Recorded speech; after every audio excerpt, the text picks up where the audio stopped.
Salut à tous. Comme promis, voilà la vidéo sur la scie à ruban. La voilà, la grande, qu'elle est belle, qu'elle est finie, qu'elle est fonctionnelle et que j'ai déjà bien utilisée depuis que je l'ai finie. Donc nous avons sous les yeux une magnifique scie à ruban entièrement faite maison sur la base de plans de Matthias Wandel. Alors je vous mettrai le lien vers son site. C'est une scie à ruban faite entièrement en bois. Bon, à part bien sûr quelques pièces mécaniques, faut pas déconner.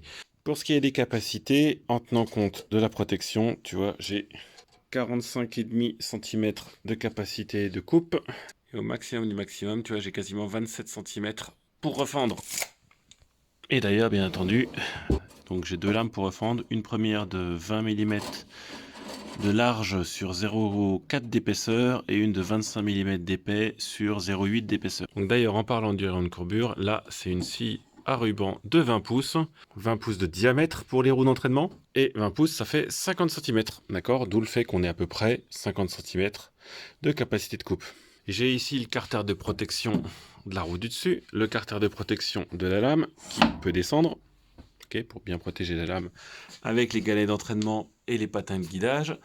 Et sur la partie inférieure, quand j'enlève les carters de protection, j'ai la roue du bas qui est entraînée par le moteur ici à l'arrière. Tout ça c'est fixé sur un bloc tiroir que j'ai fabriqué. Donc ici tu as vu les lames.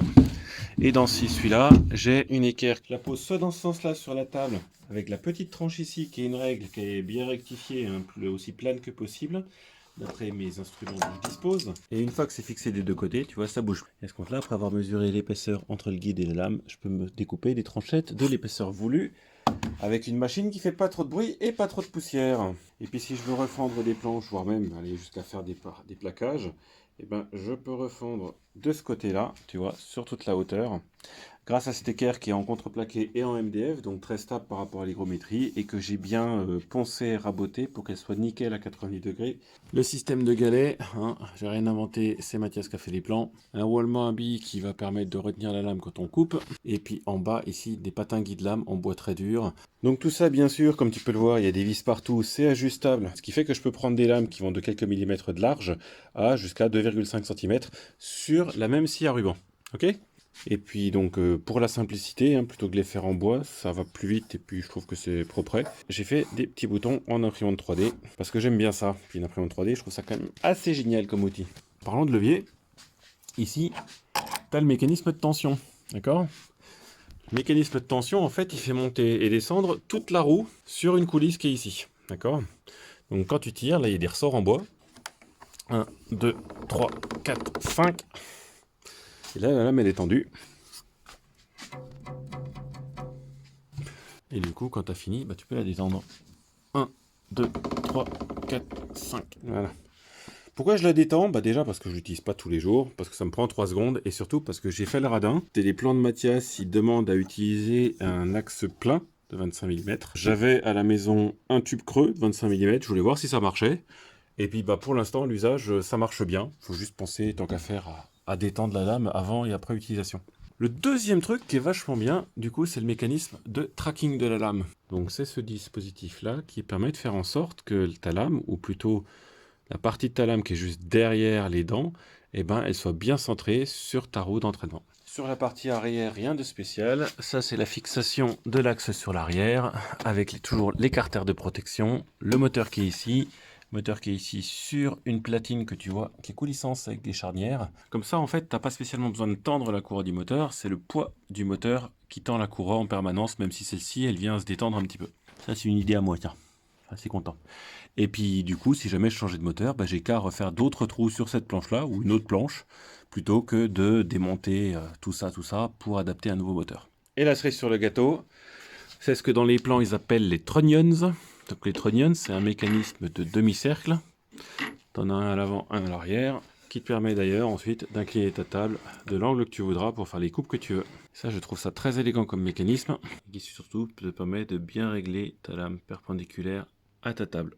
Donc pour la mise en service, j'ai un variateur de fréquence qui convertit du monophasé 220 en triphasé 220. Donc ici, c'est un câble pour caravane avec 7 fils. Donc ce câble, il m'a permis de faire passer les 3 fils des 3 phases, plus le fil de terre, plus 2 fils de commande. Et ici, on retrouve les 3 fils de phase, le fil de terre et les 2 fils de commande qui remontent à un interrupteur qui est positionné ici. Quand on lance l'interrupteur, ça marche! It lives! Il est en vie! Le moteur avec la courroie, la lame bien sûr, qui défile. Tout l'intérêt d'avoir une protection le plus bas possible. Et la sûre, elle tombe froidement ici et je l'aspire rapido.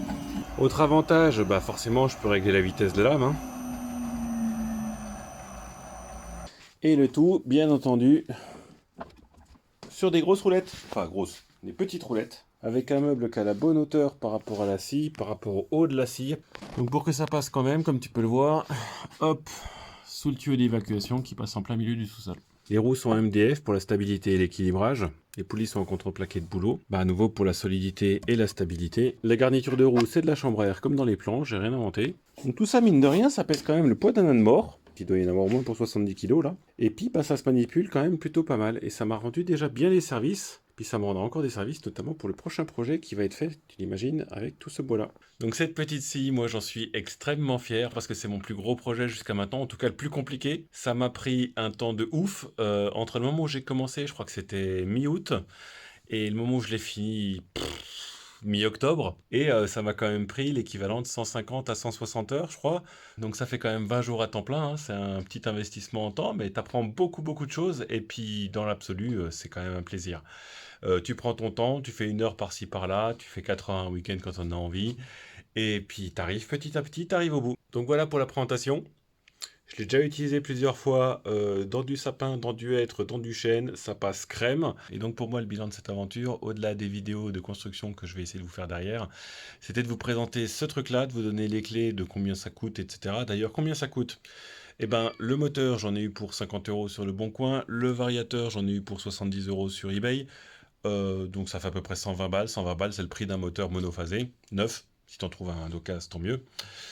Mais ça, c'est la motorisation. Les lames de scie, j'ai pris des lames de scie laforésiennes, parce que c'est l'outil de coupe, après tout, qui fait le boulot, donc il faut acheter du bon. Donc j'en ai eu pour 40 € chaque, mais ça, c'est un choix personnel, vous pouvez acheter ce que vous voulez. Donc la quincaillerie derrière, j'en ai eu pour à peu près pour 50 balles, entre les vis, les axes, le petit bout de métal, etc.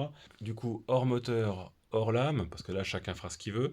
Il y en a pour à peu près 250 € de fourniture et du temps libre. Si tu rajoutes le moteur et une lame, ça te fait 400 balles. En comparaison, si tu veux acheter une machine qui a les mêmes genres de capacités, si tu en as pour à peu près 1000 balles neuf. Donc je peux dire d'expérience que celles que j'ai essayées, elles sont pas aussi bien tunables. Ce qui fait que ça vibre un peu dans tous les sens. Et c'est pas parce que tu l'as acheté et que c'est un truc fabriqué que ça va être de meilleure qualité. Là au moins tu l'auras construit, tu l'auras ajusté, tu auras compris comment ça marche et tu seras capable de le refaire.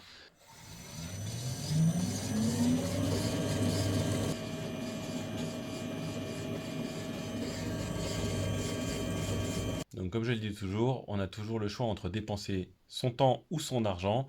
Ici, j'ai dépensé mon temps, et donc l'avantage, c'est qu'au lieu de claquer soit 1000, 1200, 1400 €, voire même 2000 € pour une scie de ce gabarit, ou de me faire chier, aller en chercher une à 600, 700 kilos qui font 3 mètres de haut et qui rentrent de toute façon pas dans le garage, et ben j'ai construit ça, je me suis bien éclaté, j'ai appris plein de trucs, et puis tous les sous économisés, et ben je peux acheter du bois. Et ça, c'est quand même l'essentiel. Et puis j'ai oublié, bien sûr, j'ai acheté les plans à 20 € sur le site de Mathias Vandel. Ils sont plutôt bien faits, il n'y a pas grand chose à interpréter, et puis franchement, c'est assez facile. Et c'est ça, pour moi, l'info importante que je voudrais vous transmettre dans cette vidéo et les suivantes. Je suis un gros débutant, et mine de rien, c'est un hobby. Donc j'ai pas envie d'y dépenser trop d'argent. Et par contre, c'est plutôt cool de pouvoir y passer du temps. C'est faisable, c'est accessible, avec un peu de patience et de méthodologie, et ben on y arrive assez facilement. Et c'est vraiment satisfaisant. Donc n'hésitez pas, si vous avez le temps et si vous en avez l'usage, lancez-vous. Hein. En tout cas, même s'il y a eu quelques passages un peu difficiles, je suis très fier de moi d'y être arrivé et je regrette absolument pas de m'y être lancé. Parce que c'est quand même une sacrément belle bécane qui fait son job sans aucun souci. Et je l'avoue, c'est un peu grâce à vous parce que comme je filmais, je me suis dit à la fin, il faut faire une vidéo. Et si tu finis pas, tu pourras pas faire la vidéo. Allez, en tout cas, je vous remercie d'avoir regardé cette vidéo. Je vous dis à la prochaine. Éclatez-vous bien dans votre atelier et prenez soin de vous. Ciao.